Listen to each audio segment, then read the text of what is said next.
mag-reaction lang ko ni ano nung ako kaday good afternoon day sa tanan ngayong hapon anong ko na mag-reaction video lang ko sa nag-post ba nga kami daw mga OFW paulion namin niya kay mga bugo daw ulipon na daw diri sa ibang bansa. Ako lang matubag din mga bisag ulipon kay kuan man ka ng katabang mo sa pamilya. Mag-unsa man media sa Pilipinas na lisod kung manrabaho igo ra sa kaon makabalay man pero loan lagi sa SS kung dugay na ka sa SS kay 17 years baya ako diha nagtrabaho sa kanin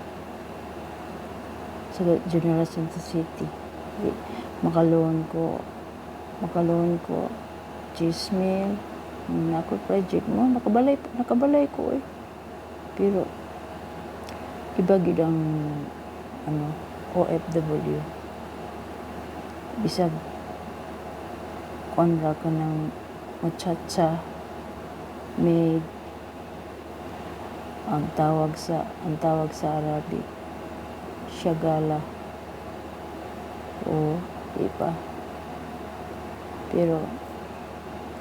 ang importante na makatabang ni sa mga pamilya lahi ra gyud og dili ka ma-abroad ug unsa man sa Pilipinas nga labi na wala mi kahuman og kurso kuan man ko sa una naka-eskwela man ko teacher akong kurso is BSE at sa Cohesa College kung naka-eskwela ko pero wala ko kahuman kay kinalaging bugo jud ko accept mo jud kong bugo ko history English bugo jud ko sa una abi gani na ko dili ko maka abroad kay bugo lagi ko sa English pero sa kaluoy sa Dios bisan og ang akong English dire mag Silko Balintong nasabtan mo gyapon sa akong amo kay di man ko pasabot og Arabic tung bag-o pa ko dinhi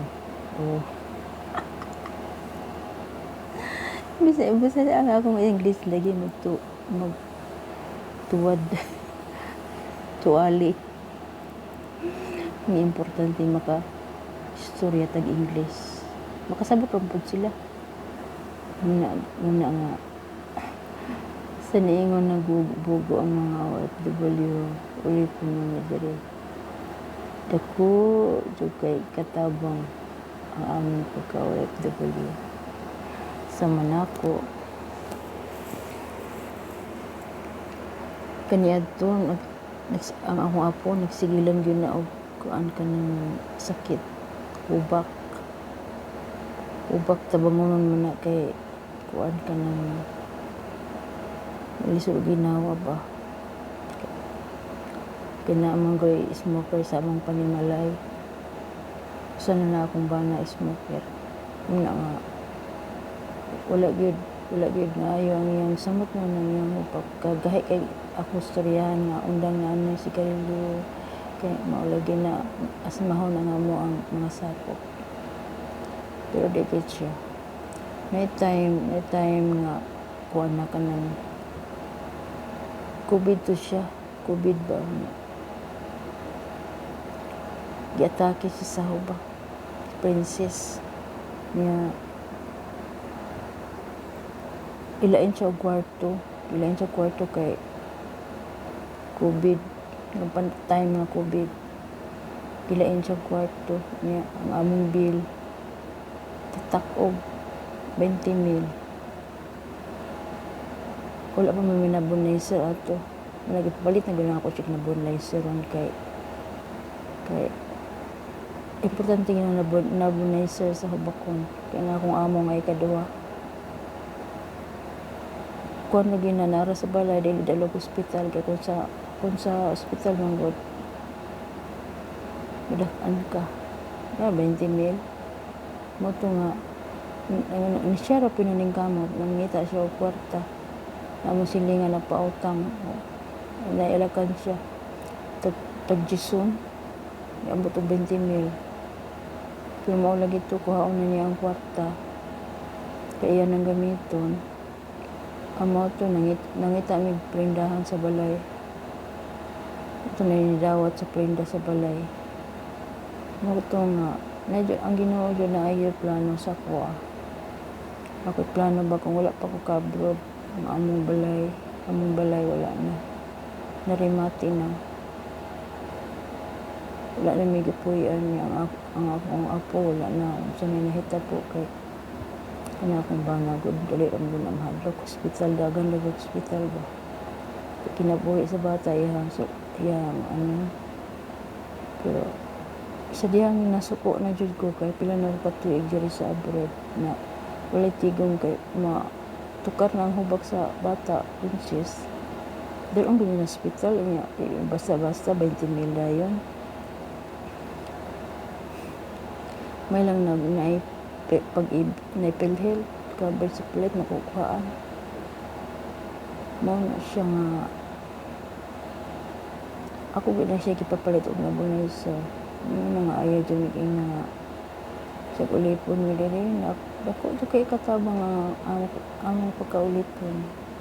ako sa akong kaugalingon dako to kay katabang akong pagkaulipon diri sa ibang bansa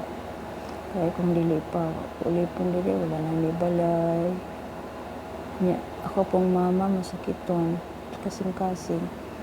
may na lang po makatabang ko niya kay ang iyahan kung nakapabuhi niya ang tambal na lang jud tambal na lang din ang nakapabuhis kung inahan niya ako pong isang lalaki itong gioperahan siya sa dila cancer nito nakatabang ko kung diha pa ko sa Pilipinas ato wala jud ko katabang putig yun gisura kay makaloon ko sa salary loan ang tuson ginagbayad o katuig nahuruto nimo og loan sa business loan pag-ibig loan na wala na jud kay mabiling sweldo pait jud kayo po yan ang Pilipinas nga samtang kaya pa na ako magtrabaho sa biro sa ako kay kung di ako sa Pilipinas wala gyud labi na ako nga idara na ko tikuwang na ko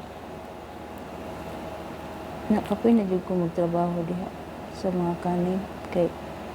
tindog pati kapuya mata kadlaw alas 3 alas 4 lami pa kay katulog na labi na day shift lami jud kay katulog pang alas 4 alas 3 ubangon na jud ka pero dire pwede naman ko kung mata dire alas 9 sa buntag man ang trabaho lahi ra jud kung swerte lang ka sa amo lahi ra jud sa Pilipinas magtrabaho kasi dire kay bigla ang kwarta ba kanang 20 mil na mong sildo karon dito kung mag-loan mo dito sa among co-op kung ano na siya magduhan na siya katuig depende kung imong impasan dayon i-assume nimo ba nangayo sa tamaya na mga OFW sa Pilipin mo dako jud katabang na mo mura gina akong maistorya nimo na dili mi utok na ami utok mo na nga naglangyaw mi sa layong dapit para asinso among kinabuhi dili mi sa tanang panahon kuyamot wala jud mo pahulam diya kung diya mi sa Pilipinas wala jud bisa po imong kadugo wala gyud pahulam nimo ako sa akong pag-ani dinhi halos way mapahulam na ako kay nagtuo man sila na di na ko madawat sa kaloy sa Ginoo gidawat ko pinabanan sa akong mga